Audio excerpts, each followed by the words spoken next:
નમસ્કાર, જામનગરની number 1 news channel GTPL Jamnagar ન્યૂઝમાં આપ સૌ દર્શકોનું હાર્દિક સ્વાગત છે। હવે જોઈએ આજના મુખ્ય સમાચાર। પ્રથમ વખત નવા રામ મંદિરના ગર્ભગૃહમાં સ્થાપિત થતી રામલલાની પ્રતિમા। વડોદરા બોટ દુર્ઘટનામાં 6 શખ્સની અટકાયત, નિવેદન આપતા ગૃહમંત્રી હર્ષ સંઘવી।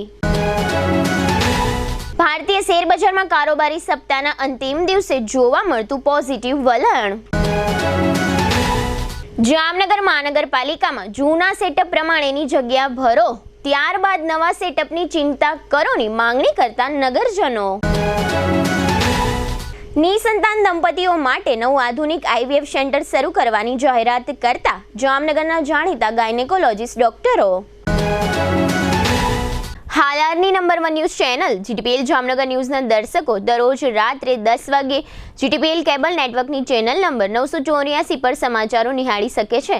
તેની સાથે સાથે નિયમિત રીતે પ્રસારિત થતા આ સમાચારો સોશિયલ મીડિયાના YouTube અને Facebook માધ્યમો પર પણ GTPL જામનગર ન્યૂઝ સર્ચ આપીને નિહાળી શકો છો। YouTube અને Facebook માધ્યમ પર આ સમાચારો નિહાળ્યા બાદ લાઇક, શેર, કોમેન્ટ અને સબસ્ક્રાઇબ કરવા સર્વે દર્શકોને GTPL જામનગર ન્યૂઝ દ્વારા અનુરોધ કરવામાં આવે છે। આ ઉપરાંત આપની નજીક બનતી ઘટનાની જાણકારી તેમજ સમાચારોની press note GTPL Jamnagar news કાર્યાલય પટેલ કોલોની શેરી નંબર 2 બેંક ઓફ બરોડાની બાજુમાં જામનગર ખાતે મોકલી આપવાની રહેશે। તેમજ અમારા મોબાઈલ નંબર 9825186975 ઉપર પણ સમાચાર અને ઘટનાની માહિતી આપી શકો છો। હવે જોઈએ સમાચાર વિગતવાર।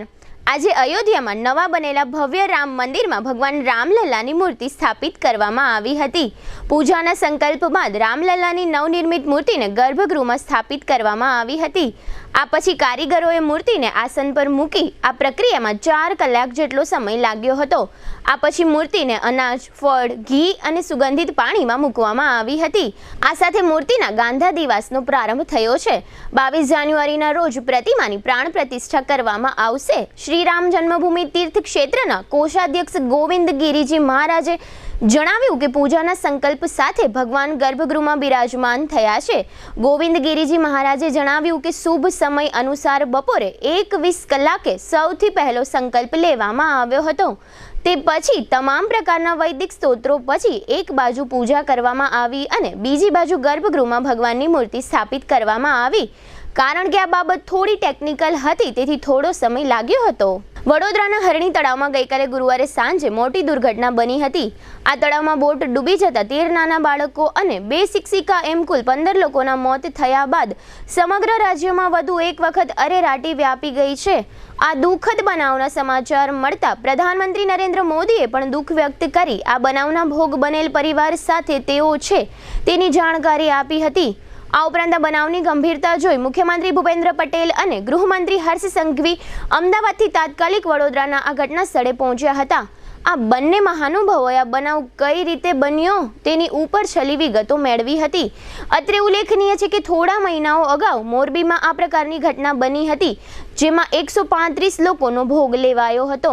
વડોદરામાં ગુરુવારે બનેલી આ ગોઝારી ઘટના અંગે આજે શુક્રવારે સવારે એવું જાણવા મળ્યું છે કે હજુ એક બાળક ગુમ હોવાનો પરિવારનો દાવો છે। ક્રિષ્ના અમીન સોલંકી નામનો બાળક હજી ગુમ છે। ધોરણ 2માં અભ્યાસ કરતો ક્રિષ્ના સોલંકી ગુમ થતા બાળકના દાદીએ તળાવ પર પહોંચી રજૂઆત કરી હતી। હરણી બોટ દુર્ઘટનામાં અત્યાર સુધીમાં 6 આરોપીઓની અટકાયત કરવામાં આવી છે। આ ઉપરાંત પોલીસ કમિશનરના નેતૃત્વ હેઠળ સરકારે ખાસ તપાસ ટુકડીની SITની રચના કરી છે। વડોદરાની આ ઘટના બાદ ગૃહમંત્રી હર્ષ સંઘવીએ મીડિયા સમક્ષ આપેલી વિગતો અત્રે પ્રસ્તુત છે। કલીક FIR દાખલ કરવામાં આવે અને એ FIR મજબૂત હોવી જોઈએ। કોઈ બી પ્રકારની છટકબારી ક્યારેય આ લોકોને ના મળે એ પ્રકારની હોવી ખૂબ જરૂરી છે। એટલે એ પ્રકારની FIR બને અને આમાં કોઈ બી બચી ના શકે।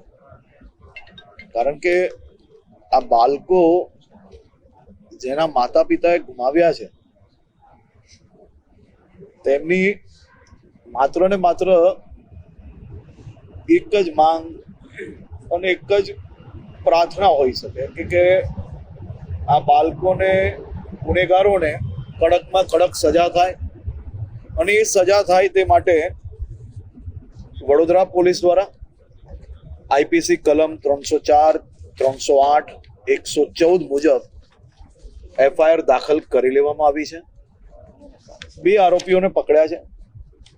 એક આરોપી હોસ્પિટલમાં દાખલ છે અને બીજા જે કોઈ આરોપીઓ છે તે લોકોને પકડવા માટેની અલગ અલગ ટીમો મુખ્યમંત્રી શ્રી અહીંયા પહોંચ્યા તે પહેલા બની ગઈ છે ને. ગઈકાલની વડોદરાના હરણી તળાવની દુર્ઘટનાથી સમગ્ર રાજ્ય હચમચી ઉઠ્યું છે. આ પહેલા પણ મોરબીની ઝૂલતા પુલની ઘટના હજી લોકો ભૂલ્યા નથી. ત્યાં જ આ રીતની ઘટના બનતા ગુજરાતની જનતાએ સરકાર સામે રોષ પણ વ્યક્ત કર્યો છે. આ બંને ઘટનાઓમાંથી બોધપાઠ લઈ રાજ્ય સરકારે ઓખા બેટ દ્વારકા વચ્ચેના દરિયામાં ચાલતી ફેરીબોટ અંગે કડક નિયમો બનાવવા જોઈએ તેવી લોક માંગણી ઉઠવા પામી છે. આ ફેરીબોટ ચલાવવા માટે ગુજરાત મેરીટાઈમ બોર્ડ લાયસન્સ આપે છે, પરંતુ લાયસન્સ આપ્યા બાદ આ ફેરીબોટ નિયમો પ્રમાણે ચાલે છે કે કેમ તે જોવાની તસદી મેરીટાઈમ બોર્ડ લેતું ન હોવાને કારણે ઘેટા બકરાની જેમ ઠાંસીને મુસાફરોને બેસાડવામાં આવે છે. એક બોટમાં લગભગ 80 થી વધુ યાત્રિકોને બેસાડવામાં આવે છે, જે ગંભીર બાબત છે. યાત્રિકોને લાઈફ જેકેટની સુવિધા પણ આપવામાં આવતી નથી. આ ફેરીબોટ માત્ર ભગવાન ભરોસે ચાલે છે. આ ફેરીબોટના ચાલકને કોઈ પ્રકારની ટ્રેનિંગ આપવામાં આવતી હોય તેવું ક્યારેય જાહેર થયું નથી. આ ફેરીબોટ ટેકનિકલ રીતે કેટલી ફિટ છે તેની ક્યારેય ચકાસણી કરવામાં આવતી નથી. જો આ બાબતમાં મેરીટાઈમ બોર્ડ વધુ ગંભીર નહીં બને તો આવતા દિવસોમાં વડોદરા ખાતે જે બનાવ બન્યો છે તે બનતા વાર નહીં લાગે. આ ફેરીબોટ ચાલકો ગેરકાયદેસર જો કોઈ કામગીરી કરે તો મેરીટાઈમ બોર્ડ દ્વારા ₹500નો દંડ કરી છોડી મૂકે છે અથવા તો અમુક સમય માટે લાયસન્સ રદ કરી નાખે છે. આ બંને દંડની જોગવાઈ ખૂબ જ નજીવી હોવાને કારણે ફેરીબોટના ચાલકો વારંવાર કાયદાનું ઉલ્લંઘન કરે છે. જો આ બોટની અંદર અકસ્માત ના જોવો હોય તો દુબઈ સ્ટાઇલથી ફેરીબોટ રાજ્ય સરકારે ચલાવવી જોઈએ. દુબઈમાં બોટની અંદર જે કેપેસિટી નક્કી કરવામાં આવી હોય તે પ્રમાણે જ પેસેન્જરોને બેસાડવામાં આવે છે. તેમજ આ સ્થળ ઉપર સરકારી ઓફિસરો પણ હાજર હોય છે.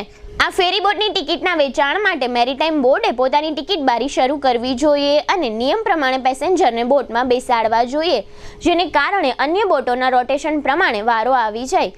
ગુજરાત મેરીટાઈમ બોર્ડ અકસ્માતની રાહ જોયા વગર ઓખા બેટ દ્વારકા વચ્ચે ચાલતી ફેરીબોટ અંગે ગંભીર બની નવા કડક નિયમો બનાવવા જોઈએ તેવી લોક માંગણી ઉઠવા પામી છે. ભારતીય શેરબજારમાં આજે શુક્રવારે કારોબારી સપ્તાહના છેલ્લા દિવસે સેન્સેક્સ અને નિફ્ટી ગ્રીન ઝોનમાં બંધ થયા હતા. છેલ્લા 3 દિવસ માર્કેટમાં મંદી રહ્યા બાદ આજે માર્કેટમાં તેજી જોવા મળી હતી. આ ઉપરાંત સવારે માર્કેટ તેજી સાથે ખુલ્યું હતું. એફએમસીજી, આઈટી અને એનર્જી શેરોમાં ખરીદીના કારણે શેરબજારમાં ઉછાળો જોવા મળ્યો હતો. મિડ કેપ અને સ્મોલ કેપ શેરોમાં ખરીદીએ પણ બજારમાં ઉત્સાહ વધાર્યો હતો. આજના કારોબારના અંતે બીએસઈ સેન્સેક્સ 496 પોઈન્ટના ઉછાળા સાથે 71,683 પોઈન્ટ અને નેશનલ સ્ટોક એક્સચેન્જનો નિફ્ટી 160 પોઈન્ટના ઉછાળા સાથે 21,622 પોઈન્ટની સપાટીએ બંધ રહ્યો હતો. 3 દિવસના ઘટાડા પછી એફએમસીજી મિડ કેપ શેર્સની પાછળ શેર બજાર પાછું ફર્યું.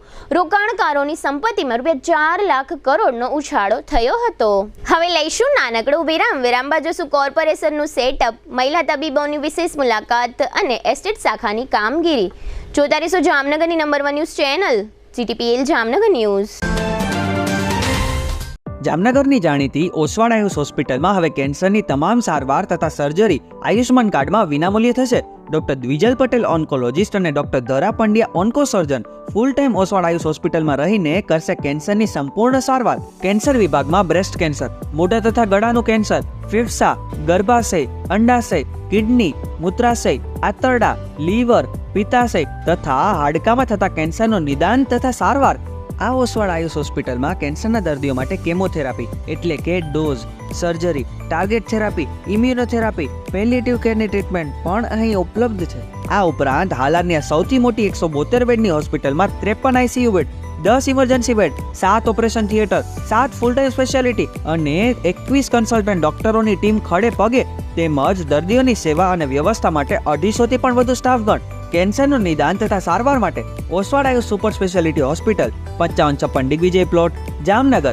મોબાઈલ 9512 8 12 8 77 9512 8 12 88 9. જામનગર શહેર હવે મેટ્રો સિટીની હરીફાઈમાં. જામનગરનું ગૌરવ કરી શકાય તેવા જેસીઆર ધ એન્ટરટેનમેન્ટ વર્લ્ડમાં એક નવું નજરાણું elite by જેસીઆર multi brand family showroom. જામનગરનો સૌપ્રથમ 12,000 સ્ક્વેર ફૂટ જેવી વિશાળ જગ્યામાં મલ્ટીબ્રાન્ડ શોરૂમ.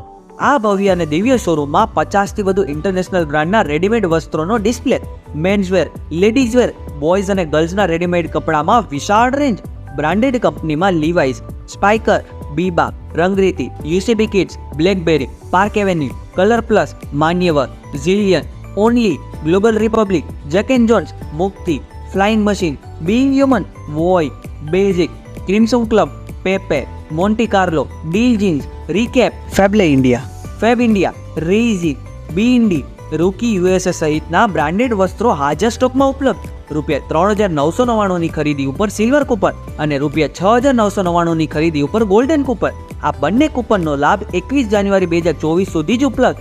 બંને કૂપનનો એક લકી ડ્રો તારીખ 26 જાન્યુઆરી 2024ના શુક્રવારે યોજવામાં આવશે. આ લકી ડ્રોના વિજેતા થનારને 2 wheeler scooter, LED TV, fridge, washing machine, microwave oven, home theatre, branded cycle, luggage bag, mixer, smartphone watch, headphone સહિતના ઇનામો આપવામાં આવશે.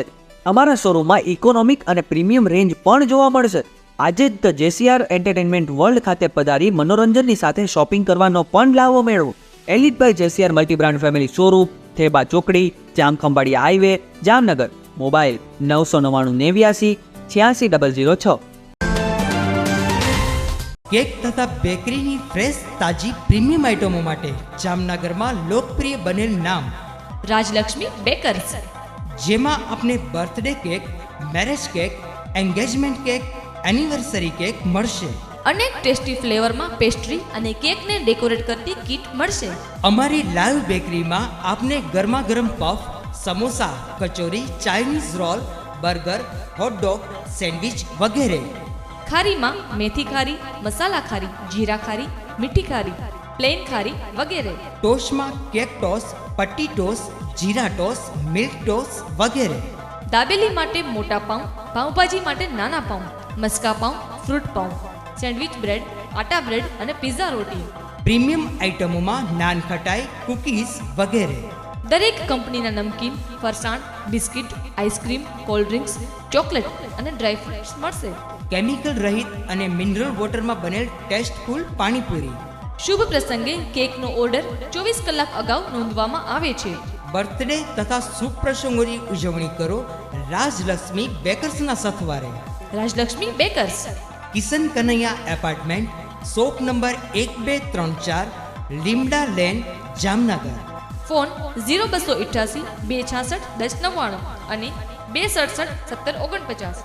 જીતુભાઈ, મોબાઈલ 97 235 90 450.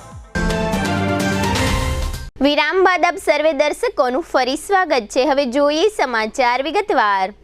જામનગર મહાનગરપાલિકાની સ્ટેન્ડિંગ કમિટી દ્વારા સેટઅપ વધારીને 1247 કરવાનો નિર્ણય કરવામાં આવ્યો છે. જૂના સેટઅપની વાત કરીએ તો 1036 હતું, પરંતુ દુઃખની વાત એ છે કે જૂના સેટઅપ પ્રમાણેનો સ્ટાફ પણ અહીં કાર્યરત નથી. આ 1036ના સેટઅપ સામે માત્ર હાલના સમયમાં 515નો જ મહાનગરપાલિકા સ્ટાફ ધરાવે છે. છેલ્લા ઘણા વર્ષોથી સેટઅપ પ્રમાણે રહેતી ઘટ પૂરી કરવામાં મહાનગરપાલિકા તદ્દન નિષ્ફળ ગઈ છે. ખરેખર તો જૂના સેટઅપને 100% કરવા માટે નવી ભરતી કરવી જોઈએ. ગત સ્ટેન્ડિંગ કમિટીમાં જૂના સેટઅપમાં 211નો વધારો કરી કુલ 1247નું સેટઅપ કરવાનો જે નિર્ણય લેવામાં આવ્યો છે, તેને લઈને સમગ્ર શહેરમાં ટીકા થઈ રહી છે. માત્ર કાગળ ઉપર અને મીડિયામાં વાહ મેળવવા માટે સત્તાધારી પાર્ટી આ રીતના નિર્ણયો કરી વાસ્તવિકતાને છુપાવવાનો પ્રયત્ન કરે છે. ખરેખર જો મહાનગરપાલિકાના મેન પાવરમાં વધારો કરવો હોય તો હાલમાં સેટઅપ પ્રમાણે 50%ની ઘટ સામે જ દેખાય છે. આ 50% ઘટ અંગેની ભરતી કરવી ખૂબ જ જરૂરી છે. આ ઉપરાંત મળતી વિગતો મુજબ આ 1247ના સેટઅપમાં ચોથા વર્ગ માટે 25% જેવી જંગી જગ્યા ફાળવવામાં આવી છે. ચોથા વર્ગના કર્મચારીઓની જરૂરિયાત ઊભી થાય તો આઉટસોર્સ દ્વારા જ લેવાની રાજ્ય સરકારની ગાઈડલાઈન છે. રાતોરાત જૂના સેટઅપમાં 211 સ્ટાફનો વધારો કરવાનો નિર્ણય જામનગરની જનતા શંકાની દ્રષ્ટિએ જોઈ રહી છે. આ ઉપરાંત આ નવું સેટઅપ જાહેર કરતા પહેલા મહાનગરપાલિકાની કચેરીમાં કયા વિભાગમાં કેટલી જરૂરિયાત છે તેનો પણ અભ્યાસ કરવામાં આવ્યો નથી. હાલમાં ડિજિટલનો જમાનો છે. જામનગર મહાનગરપાલિકાની કામગીરી ડિજિટલ કરવામાં આવે તો ઓછા મેન પાવરે વધુ સારું સ્માર્ટ વર્ક કરી શકાય તેમ છે. જામનગર મહાનગરપાલિકા પાસે કોમ્પ્યુટર વર્ક કરી શકે તેવો કોઈ અનુભવી સ્ટાફ પણ નથી. આ ઉપરાંત કોમ્પ્યુટર સિસ્ટમો પણ આધુનિક નથી. વધુ સારું સ્માર્ટ વર્ક કરવા માટે મહાનગરપાલિકા પાસે પોતાની જે એપ્લિકેશનો હોવી જોઈએ તે પણ નથી. એકાદ બે છે તો કોમ્પ્યુટર જાણકાર નિષ્ણાતો ન હોવાને કારણે આ એપ્લિકેશનનો પણ મહાનગરપાલિકા લાભ લઈ શકતી નથી. આવી તમામ બાબતો અંગે મહાનગરપાલિકાના પદાધિકારીઓએ ઊંડું ઉતરી સોફ્ટવેર અને કોમ્પ્યુટરના નિષ્ણાત લોકોની મદદ લેવી જોઈએ. વધુમાં જાણવા મળતી વિગતો મુજબ ખૂબ જ નજીકના દિવસોમાં એટલે કે 24-25 જાન્યુઆરીના સમયગાળામાં જ આ સેટઅપ અંગે સ્પેશિયલ જનરલ બોર્ડ બોલાવવાનો નિર્ણય પણ કરી લીધેલ છે, જેની એકાદ બે દિવસમાં જાહેરાત થવાની સંભાવના છે. આ નવા સેટઅપ અંગે આટલી બધી ઉતાવળ મહાનગરપાલિકાના પદાધિકારીઓ શા માટે કરી રહ્યા છે તેની ચર્ચાઓ પણ મહાનગરપાલિકાના લાગતા વળગતાઓ કરી રહ્યા છે. આ નવું સેટઅપ પણ અમુક લોકોને સાચવવા માટે થઈ રહ્યું હોવાનું નજીકના સૂત્રો જણાવી રહ્યા છે. કોના કહેવાથી આ સેટઅપ વધારવામાં આવ્યું છે તેની સત્તાવાર જાણકારી કોઈ દ્વારા આપવામાં આવી નથી. જો આ સેટઅપ મહાનગરપાલિકાના જનરલ બોર્ડમાં મંજૂર થશે તો મહાનગરપાલિકાને વર્ષે દહાડે કરોડો રૂપિયાનો બોજ આવશે તે નક્કી છે. મહાનગરપાલિકાના પદાધિકારીઓ તથા કોર્પોરેટરોએ સમજવું જોઈએ કે આપણે સૌ મહાનગરપાલિકાના ટ્રસ્ટીઓ છીએ.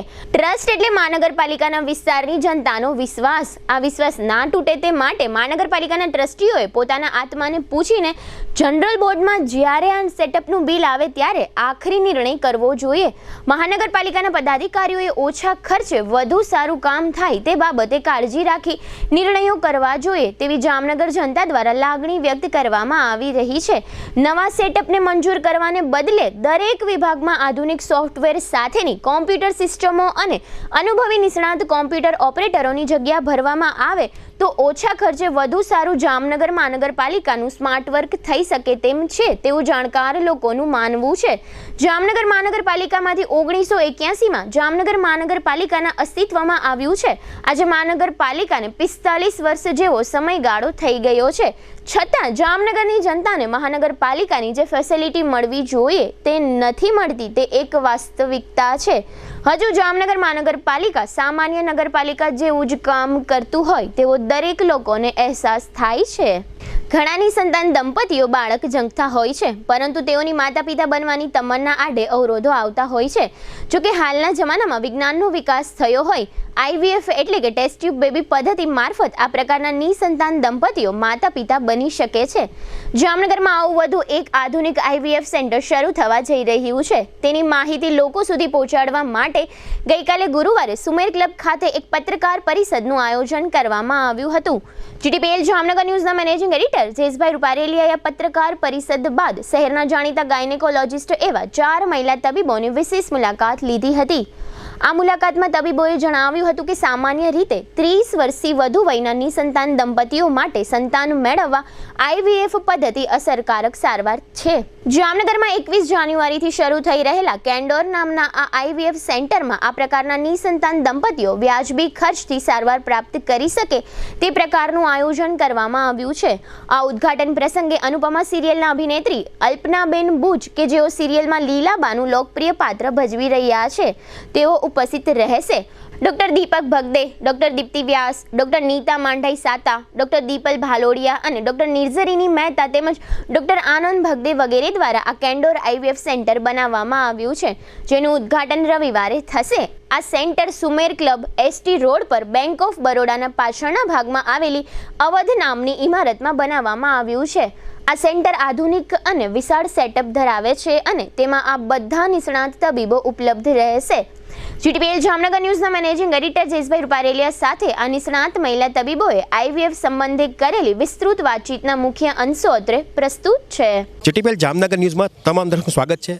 આજે અમે લોકો સુમેર ક્લબ ખાતે આવ્યા છે અને ખાસ કરીને કેન્ડોર IVFની અહીંયા એક બ્રાન્ચ શરૂ થવા જઈ રહી છે. તારીખ 21મી એમનું ઓપનિંગ છે અને જામનગરના ખ્યાતનામ ગાયનોલોજિસ્ટ ડૉક્ટર જે છે એમને આ ફ્રેન્ચાઇઝી રાખી છે. એમનું માર્ગદર્શન મળી રહેશે આ ક્લિનિકની અંદર અને ખાસ કરીને જે એમના વધારે પડતા એક્સપર્ટ છે એવા નિર્ઝરી મહેતા કે જે ડૉક્ટર લોબીમાંથી આવે છે, ડૉક્ટર અમિત મહેતા જે આંખના સર્જન છે એમના પરિવારમાંથી આવે છે એટલે ટેકનોલોજીથી માંડીને બધામાં એમનો એક્સપિરિયન્સ મોટો છે અને ખાસ કરીને મેડિકલ લેવલે MD ગાયનેકોલોજીસ્ટ છે અને એ જ રીતે જામનગરના જે જાણીતા ડૉક્ટર છે ગાયનોલોજીસ્ટ એવા નીતા સાતા કે જે પણ આ ટીમની સાથે જોડાયેલા છે. એ જ રીતે દીપ્તિ વ્યાસ અને ડૉક્ટર દીપલ પાલોડિયા અને આનંદ ભગદે કે જે દીપક ભગદે છે એમના સન થાય છે. એટલે આખી ટીમ વર્ક એક જામનગરમાં નિસંતાન દંપતીએ કોઈ ન રહે એના માટે એક સારી ટેકનોલોજી લઈ આવ્યા છે. એનો અનુભવ છે એ લોકોને બાંટવાનો છે, કારણ કે દિવસે ને દિવસે નિસંતાન દંપતીઓનું પ્રમાણ વધતું જાય છે. ખાસ કરીને આપણી જે ખોરાક ખાવાની જે પદ્ધતિ છે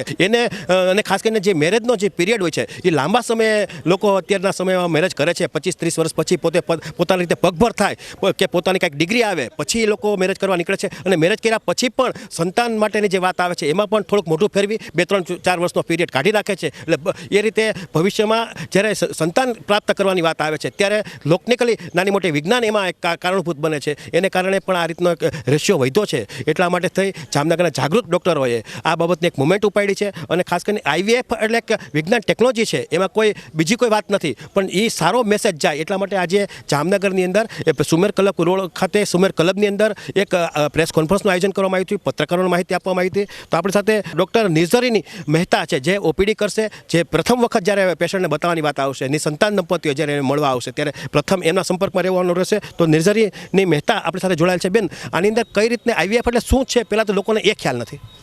IVF એટલે ઇન વિટ્રો ફર્ટિલાઇઝેશન, કે જે સ્ત્રી બીજ છે અને શુક્રાણુ છે એનું ફલિનીકરણ આપણે લેબોરેટરીની અંદર જે માના ગર્ભમાં થતી હોય છે એ આપણે વાતાવરણ બનાવી અને એને એ ભ્રૂણ બનાવીએ છીએ અને તેના પછી તે માતાના ગર્ભમાં આપણે રોપીએ છીએ. તે પ્રોસેસને આપણે IVF કહીએ છીએ. ખાસ કરીને ધારો કે નિસંતાન દંપતીઓ તમારી પાસે સારવાર લેવા માટે આવે તો પ્રથમ લેવલે એમાં તમે શું જોશો? પ્રથમ લેવલે આપણે સૌથી પહેલાં તો એમની જે ઉંમર છે, બીજા કોઈ રોગો જે છે, જે PCOD છે, એન્ડોમેટ્રિયોસિસ છે, બીજી કોઈ શુક્રાણુની માત્રા કે સ્ત્રીબીજની માત્રા ઓછી થઈ ગઈ હોય એવા દંપતીઓને આપણે આ પ્રોસેસ છે આપણે ઓફર કરી શકીએ છીએ. આ જ રીતે આપણી સાથે જોડાયેલા છે ડૉક્ટર નીતા મીઠાઈ સાતા કે જે વર્ષોથી ગાયનેક તરીકે સેવા આપે છે. એમને આપણે પૂછશું કે બેન, આ જે પ્રમાણે ટેકનોલોજી આગળ વધી છે, લોકો એમાં રસ લેતા થયા છે? ચોક્કસ.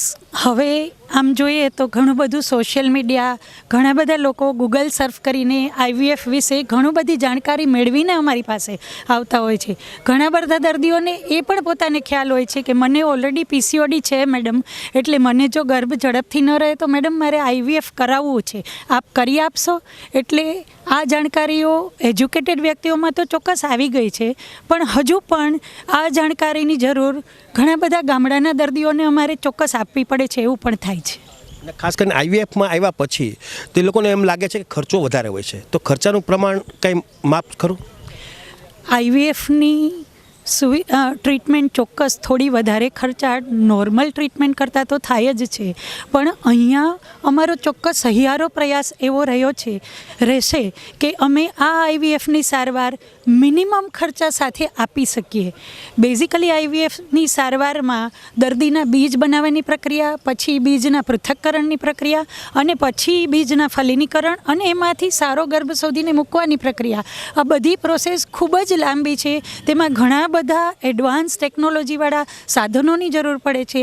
એટલે આ પ્રક્રિયા થોડી ખર્ચાળ ચોક્કસ છે, પણ અમે ચોક્કસ આ પ્રક્રિયાને અને આ ટ્રીટમેન્ટને, આ સારવારને તદ્દન વ્યાજબી ભાવે આપવાની કોશિશ કરીશું. ખાસ કરીને બેન, જે લોકો આ રીતે પ્રેગ્નેન્ટ રહેવા માગતા હોય, બહેનોને થોડીક શંકા હોય છે. IVF એક બહારથી એક યુનિટ બનીને સ્ત્રીના ગર્ભમાં જતો હોય છે, લોકો શંકા કરે છે. ઘણા બધાના મનમાં શંકા એવી હોય છે કે જ્યારે બહારનો ગર્ભ આવ્યો તો એ મારો પોતાનો ગર્ભ હશે કે નહીં, પણ એ ચોક્કસ છે કે હંમેશા દરેક દર્દીને જ્યારે એ દર્દીની સ્ત્રી બીજ બનાવવાની કેપેસિટી, પોતાની સક્ષમતા હોય તો એ દર્દીનું પોતાનું જ બીજ અને એના જ હસબન્ડનું એટલે કે એના જ પતિનું શુક્રાણુ બંનેનું મિલન કરીને ગર્ભ બનાવીને જ મૂકવામાં આવે છે. કદાચ આ એક પ્રકારની અંધશ્રદ્ધા કે માન્યતા છે અને આ તકે હું એ અંધશ્રદ્ધા દૂર કરવા ચોક્કસ માગીશ આપના માધ્યમ તરફથી કે IVF એટલે પોતાનો ગર્ભ નહીં, એ એક ચોક્કસ ખોટી માન્યતા છે. આ જ રીતે આપણી સાથે ડૉક્ટર દીપ્તિબેન વ્યાસ આપણી સાથે જોડાયેલા છે. આપણે એમને પૂછ્યું કે બેન આઈવીએફ બાબતે ધારો કે આમ તો સરકારનું પ્રોત્સાહન મળી ગયું છેલ્લા 1978થી આ મુવમેન્ટ શરૂ છે, છતાં લોકોમાં જોઈએ એવી જાગૃતિ નથી. જાગૃતિ લોકોની એટલા માટે નથી કારણ કે ખર્ચાળ પદ્ધતિ છે અને લોકો હજી પણ અંધશ્રદ્ધામાં માને છે કે દોરા ધાગા કરવાથી કે કોઈક બીજી સારવાર લેવાથી સંતાન પ્રાપ્તિ શક્ય છે.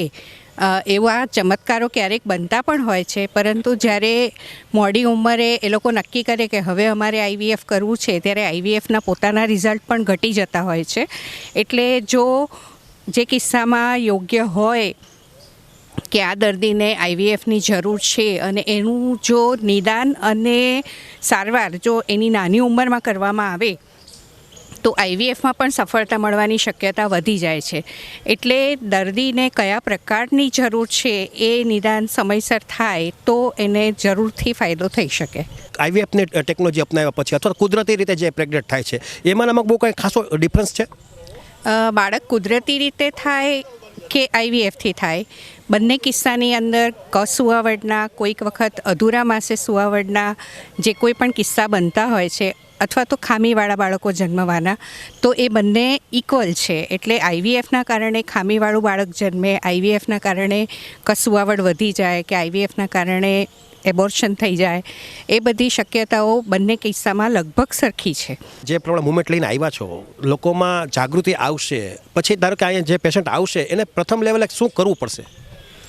પ્રથમ લેવલે બંને હસબન્ડ અને વાઈફની તપાસ કરવાની હોય છે કે શું પ્રોબ્લેમના લીધે આટલા વર્ષોથી બાળક નથી અને એ લોકોને આઈવીએફની સારવાર લેવી પડે, અને એ આઈવીએફની સારવાર માટે શું શું પ્રોબ્લેમ છે એ લોકોના એ પહેલાં જાણી અને એ લોકોની દરેક દંપતીની અલગ અલગ સારવાર નક્કી કરવામાં આવે છે. ખાસ કરીને કેટલી ઉંમરમાં કુદરતી બાળક કરી લેવું જોઈએ? 30 વર્ષ સુધીમાં દરેક દંપતીએ બાળક કરી જ લેવું જોઈએ. 30 વર્ષ પછી બાળકોના થવાની શક્યતા ઓછી હોય છે. એટલા માટે 30 વર્ષની ઉંમરના દંપતીઓને આઈવીએફની સારવાર લેવાની જરૂરત વધારે પડતી હોય છે. મેં જોયું છે 25થી લઈને 27-28 વર્ષ ઉંમરમાં પણ બાળક નથી થતા.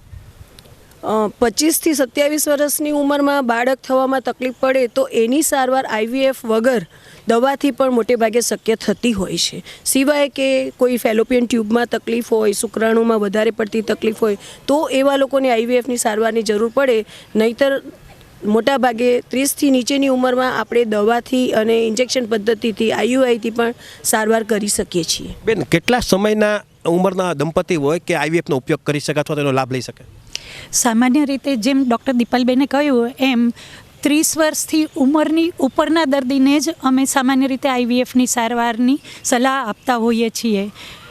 નિયમ પ્રમાણે એક અમારો એઆરટી એક્ટ એટલે કે આર્ટિફિશિયલ રિપ્રોડક્ટિવ ટેકનોલોજી એક્ટ જે પ્રમાણે આવેલો છે એ પ્રમાણે સરકારશ્રી દ્વારા પણ એવું કહેવામાં આવ્યું છે કે 45 વર્ષથી ઉપરની ઉંમરના દર્દીને સામાન્ય રીતે આઈવીએફ ટેકનોલોજીથી બાળક જન્મે તો ઘણી વખત મોટી ઉંમરના કારણે કોઈ પણ દર્દીને એના શરીરમાં થતા રોગો જેવા કે ડાયાબિટીસ, બ્લડ પ્રેશર એ બધું થવાની શક્યતાઓ આઈવીએફના કારણે નહીં પણ કુદરતી રીતે એની ઉંમરના કારણે વધારે રહીએ.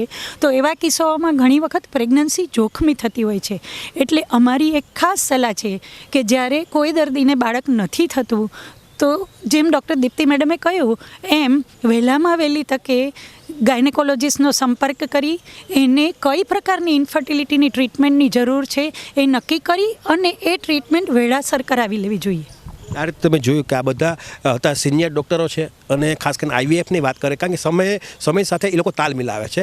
અને જે પ્રમાણે આઈવીએફની જે ટેકનોલોજી આવી છે પહેલાં એ લોકો પણ આ બાબતમાં થોડુંક મોટું ફેરવતા હતા ડૉક્ટર લોકો પણ હવે એ લોકોએ પણ આ વસ્તુ સ્વીકારવી પડી છે. એટલે જામનગરના જિલ્લાના, દ્વારકા જિલ્લાના લોકો અત્યારે રાજકોટ લેવલે, અમદાવાદ લેવલે આ આઈવીએફની ટ્રીટમેન્ટ લેવા ઓલરેડી જાય છે અને ઘણા લોકો જાગૃત પણ બન્યા છે. એટલે આ લોકોએ પણ એક બીડું ઝડપ્યું છે અને ખાસ કરીને કેન્ડોર આઈવીએફ જે છે એ આ જામનગરમાં એની 9મી બ્રાન્ચ કાર્યરત થશે રવિવારથી, એટલે 21 તારીખે એ લોકોનું ઓપનિંગ છે. અને ખાસ કરીને એનું એડ્રેસ પણ નોંધી લેશો. બેંક ઓફ બરોડાવાળી શેરી જે છે સુમેર ક્લબ રોડ ઉપર, ત્યાં એમણે એક મોટું આઈવીએફ સેન્ટર શરૂ કર્યું છે. એનું નામ છે કેન્ડોર. અને કેન્ડોરનું જે યુનિટ છે એ લોકોની ટોટલ 9મી બ્રાન્ચ આ જામનગરમાં છે અને એ લોકો પાસે આ બાબતનો બહોળો અનુભવ છે. 14 વર્ષથી લગાતાર આ મુવમેન્ટ કરે છે. એટલે એનો લાભ જામનગરના લોકોને મળે એટલા માટે થઈ આ બધાય આખી જે લોકો તમે ડૉક્ટર કોણ સાંભળ્યા છે એ લોકોનો અનુભવ હોય, સામેવાળાનો અનુભવ હોય, બેવડો અનુભવ જામનગરના લોકો લોકોને મળશે એ નક્કી છે. જામનગર કોર્પોરેશનની એસ્ટેટ શાખાએ બેડી ગેટ નજીક એક રોડ પર ઓટલાઓ તોડવાની કામગીરી હાથ ધરી છે. બેડી ગેટથી 3 દરવાજા તરફ જતા આ માર્ગ પર સિમેન્ટનો રોડ બનાવવાનો છે. આથી આ રોડ બનાવ્યા પહેલા વોલ ટુ વોલ જગ્યા ખુલ્લી કરવા માટે ઓટલાઓ અને પગથિયાઓ પાડવાની કામગીરી ચાલી રહી છે. આજે શુક્રવારે સવારે એસ્ટેટ શાખાના અધિકારી NR દીક્ષિતે આ કામગીરી અંગે મીડિયા સમક્ષ આપેલી વિગતો અત્રે પ્રસ્તુત છે. બેડી ગેટથી 3 દરવાજા સુધી જે રોડનું અત્યારે કામ ચાલે છે એ રોડ ઉપર જેટલા ઓટલા આવે છે ઓટલાનો દૂર કરવાની કાર્યવાહી અત્યારે એસ્ટેટ શાખા દ્વારા કામગીરી હાથ ધરવામાં આવેલ છે. એ CC રોડનું કામ ચાલે છે અને એ જગ્યા ઉપર બેડી ગેટથી જે ટ્રાફિક છે એ ટ્રાફિક આ રોડ ઉપર ડાયવર્ટ થશે એટલે આખો ટ્રાફિકમાં લોડ છે એ ઘટી જશે, જેના લીધે જેટલા ઓટલા આવે છે એમાં એ દબાણ દૂર કરવામાં આવશે. હવે લઈશું નાનકડું વિરામ બાદ જોશું ખાખરડામાં હુમલો અને ખુલ્લી ગટર સહિતના સમાચારો. જોતા રહેશો જામનગરની number 1 news channel GTPL Jamnagar news. હવે આપની સફરને સ્વાદિષ્ટ બનાવશે રાજકોટ અમદાવાદ હાઈવે પરની હોટલ RAR. હોટલ RAR માં આપને મળશે અસલ દેશી ઢબથી ચૂલામાં પકાવેલી જગાભાઈ ગોપનાથવાડાની સ્પેશિયલ ગુજરાતી થાળી, પ્યોર પંજાબી થાળી તેમજ બોમ્બે પાઉંભાજી, જય ભવાનીના વડાપાઉં, લખુ બાપાના લાઈવ ઢોકળા, ફેન્સી ઢોસા, શિવ સેન્ડવિચની અનલિમિટેડ સેન્ડવિચ અને વિલિયમ જોન્સના પિઝા. આ ઉપરાંત હોટલ RAR ના પરિસરમાં જ આપને મળશે લોનાવાલાની ફેમસ ચીકી અને 51 રેઇનબો આઈસ્ક્રીમ. સ્વાદિષ્ટ ભોજન અને ટેસ્ટી નાસ્તા માટેનું એક સ્વાદિષ્ટ સરનામું એટલે hotel RAR. Rajkot Ahmedabad national highway, જૂની મોરવાડ, સાયલાથી 8 કિલોમીટર લીંબડી તરફ, તાલુકો ચૂડા, જિલ્લો સુરેન્દ્રનગર.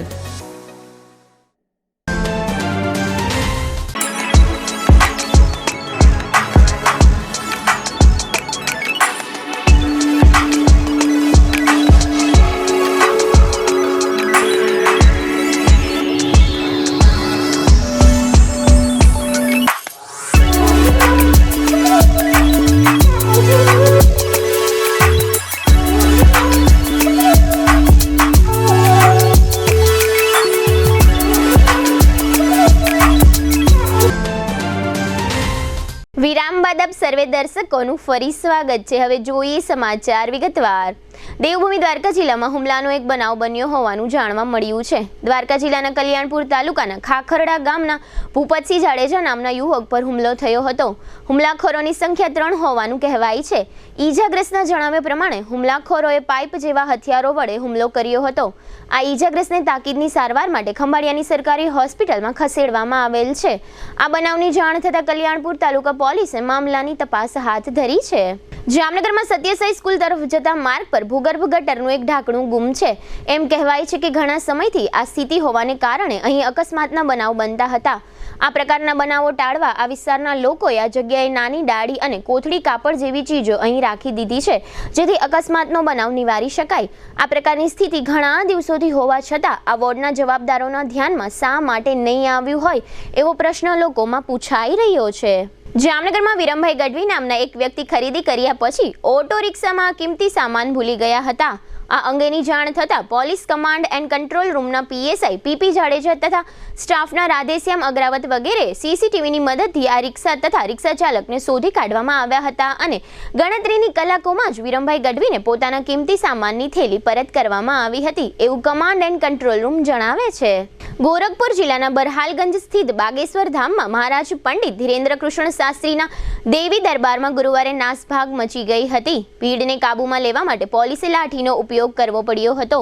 આ દરમિયાન એક મહિલાને પણ ગંભીર ઈજા થઈ હતી. જોકે પોલીસ અધિક્ષક દક્ષિણે કહ્યું કે અમારા કોન્સ્ટેબલના હાથમાં દંડો ન હતો.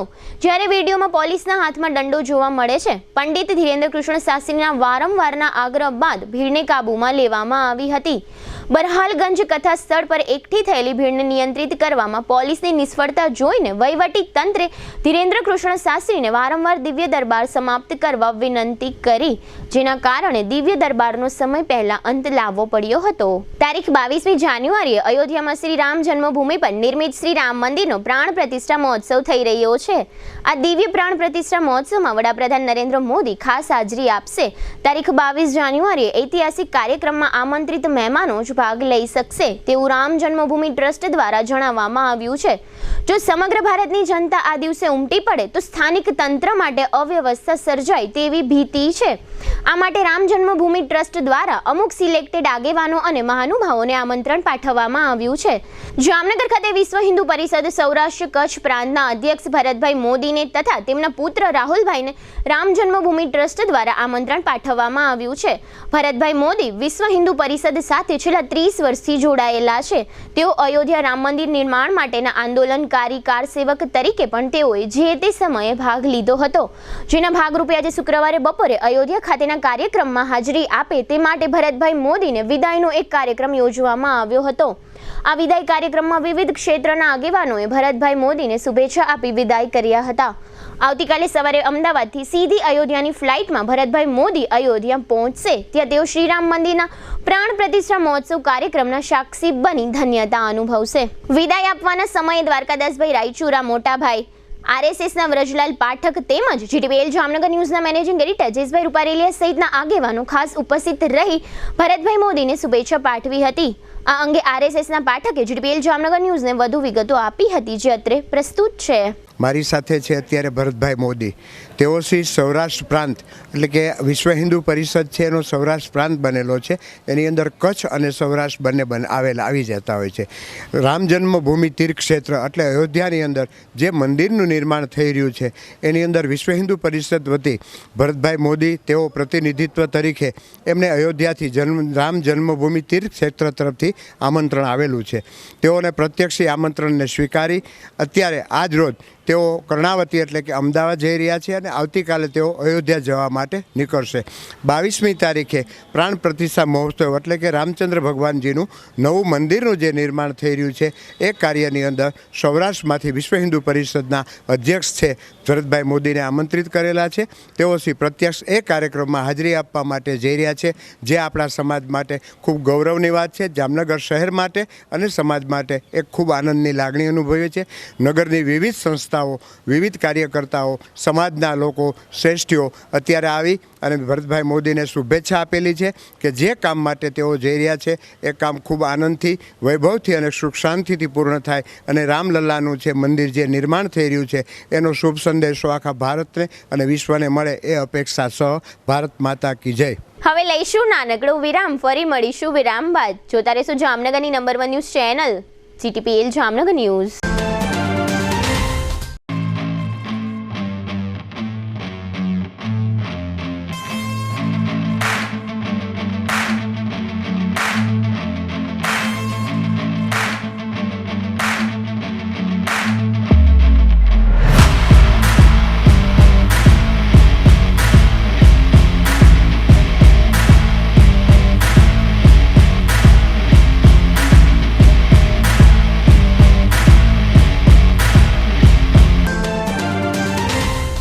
દુખાવાથી પીડાતા દર્દીઓ માટે જામનગરમાં ફ્રી ડેમો.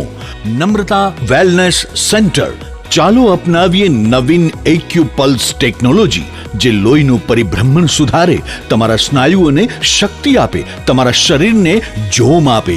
ઉપરાંત પંજામાં સોજા થવા, પંજામાં ચડતા ગોટલા અને ગઠ્ઠા થવાની સમસ્યા, અન્ય ઘણા દુખાવાથી મુક્તિ મળે. લોહી પરિભ્રમણથી થતા આ રહ્યા સુધારા અને ફાયદાઓ. કોષની વૃદ્ધિ અને અંગની કામગીરીમાં સુધારો, ત્વચાને વધારે સ્વસ્થ બનાવે, ત્વચાની રોગ પ્રતિકારકતા વધારે, ઓક્સિજનથી સમૃદ્ધ લોહી સ્નાયુઓને આપે, હૃદયની સ્થિતિમાં સુધારો કરે, હાઈ બ્લડ પ્રેશરની સ્થિતિમાં સુધારો કરે, મગજની કામગીરીમાં સુધારો કરે, શરીરમાં જોમ અને શક્તિ વધારે. નબળા રક્ત પરિભ્રમણને પરિણામે અનેક દર્દો આવે છે, જેવા કે ગઠ્ઠા થવા, સોજો ચડવો, તાણ, પગના તળિયામાં જણજણાટી, સાંધાનો લાંબા સમય સુધી દુખાવો, સ્નાયુઓ ખેંચાવા, ગોટલામાં દુખાવો. અમારા સેન્ટરમાં દરેક વ્યક્તિને રોજ 30 મિનિટ ફ્રી ડેમો આપવામાં આવશે. આ સેન્ટરમાં ફ્રી ડેમોનો લાભ લઈ દુખાવાના દર્દથી મુક્તિ મેળવો. Namrata wellness centre, branch 1, Patel colony, શેરી નંબર 2, બેંક ઓફ બરોડાની બાજુમાં, જામનગર. બ્રાન્ચ 2, જડેશ્વર રેસિડેન્સી, જડેશ્વર મંદિર પાસે, એમ્યુઝમેન્ટ પાર્કની સામે, મેહુલનગર, જામનગર. બ્રાન્ચ 3, ડોક્ટર ડાંગરની હોસ્પિટલ પાસે, ઓસવાડ કોલોની, શેરી number 1, Sumer club road, jolly બંગલા પાસે, Jamnagar. Branch 4, Govindpara, cinema road, Kalavad. વિરામ બાદ આપ સર્વે દર્શકોનું ફરી સ્વાગત છે. હવે જોઈએ જામનગરની વર્તમાન હલચલ અને આજની અવસાન નોંધ. જામનગર અને દ્વારકા જિલ્લા સહિત સમગ્ર રાજ્યમાં 22 જાન્યુઆરીએ રામ મંદિર પ્રાણ પ્રતિષ્ઠા કાર્યક્રમને કારણે સવારે અડધો દિવસ એટલે કે બપોરે 2:30 વાગ્યા સુધી તમામ સરકારી કચેરીઓમાં રજા જાહેર કરવામાં આવી છે. વડોદરામાં બોટ દુર્ઘટના બની હોવાથી દ્વારકા નજીકના ઓખા અને બેટ દ્વારકા વચ્ચે ચાલતી ફેરી બોટ સર્વિસ મામલે સર્વત્ર ચિંતા વ્યક્ત થઈ રહી છે. લાલપુર તાલુકાના ગલ્લા ગામમાં 33 વર્ષના હિરેન નથુભાઈ સાડમિયા નામના યુવાને ગળાફાંસો ખાઈ જિંદગી ટૂંકાવી લીધી છે. જામનગર તાલુકાના ઢંઢા ગામમાં ખેતમજૂર ભીખલાભાઈ ભીડેની 29 વર્ષની પત્નીએ ગળાફાંસો ખાઈ આત્મહત્યા કરી છે. ધ્રોલ તાલુકા મથકે હડકાયા થયેલા એક કૂતરાએ 24 કલાકમાં 28 લોકોને કરડી લેતા લોકોમાં ભય પ્રસર્યો છે. ખંભાળિયા દ્વારકા વચ્ચે હરિયાવર નજીક એક ઇકો કાર પલટી ખાઈ જતા 6 પ્રવાસીઓને ઈજાઓ થઈ છે. કાલાવડના ખંડેરા ગામ નજીક એક બાઇક સિમેન્ટના એક પિલર સાથે ટકરાઈ જતા દેવેન્દ્રભાઈ વશિષ્ઠભાઈ સાહની નામના 40 વર્ષના યુવાનનું મોત થયું છે. જામનગર ગ્રામ્ય, જામજોધપુર અને લાલપુર તાલુકામાં ચેકિંગ દરમિયાન વધુ ₹50 લાખની વીજ ચોરી ઝડપાઈ ગઈ છે. ભાણવડ પોલીસે વધુ એક વખત બરડા ડુંગરમાં દરોડો પાડી દેશી દારૂની ભઠ્ઠીઓ શોધી કાઢી છે. આ દરોડા દરમિયાન 2 બુટલેગરો નાસી ગયા હતા. જામનગરના જિલ્લા વિકાસ અધિકારીએ તત્કાલીન જિલ્લા પ્રાથમિક શિક્ષણ અધિકારી CM જાડેજા વિરુદ્ધ શિક્ષાત્મક કાર્યવાહી કરવા અંગે ગાંધીનગર સત્તાવાળાઓને પત્ર લખ્યો છે. જામનગરના ભરતભાઈ ચંદુભાઈ મોદીના 53 વર્ષના પત્ની રક્ષાબેન તે ડોક્ટર કશિશ તથા કરણના માતાનું અવસાન થયું છે. 72 વર્ષના પુષ્પાબેન કાંતિભાઈ પીઠડિયા તે અરવિંદભાઈ મુરજીભાઈ રાઠોડના બહેનનું અવસાન થયું છે. નારણભાઈ કાંજીભાઈ મુરાસિયા તે મનોજભાઈ તથા મહેન્દ્રભાઈના પિતાનું અવસાન થયું છે. GTPL જામનગર ન્યૂઝમાં ફરી જોઈએ આજના મુખ્ય સમાચાર. પ્રથમ વખત નવા રામ મંદિરના ગર્ભગૃહમાં સ્થાપિત થતી રામલલાની પ્રતિમા. વડોદરા બોટ દુર્ઘટનામાં 6 શખ્સની અટકાયત, નિવેદન આપતા ગૃહમંત્રી હર્ષ સંઘવી. ભારતીય શેરબજારમાં કારોબારી સપ્તાહના અંતિમ દિવસે જોવા મળતું પોઝિટિવ વલણ. જામનગર મહાનગરપાલિકામાં જૂના સેટઅપ પ્રમાણેની જગ્યા ભરો, ત્યારબાદ નવા સેટઅપની ચિંતા કરોની માંગણી કરતા નગરજનો. નિસંતાન દંપતીઓ માટે નવું આધુનિક IVF સેન્ટર શરૂ કરવાની જાહેરાત કરતા જામનગરના જાણીતા ગાયનેકોલોજીસ્ટ ડોક્ટરો. આજના સમાચાર પૂર્ણ થયા. ફરી મળીશું આવતીકાલે GTPL જામનગર ન્યૂઝમાં. ત્યાં સુધી અમારી ટીમને રજા આપશો. નમસ્કાર.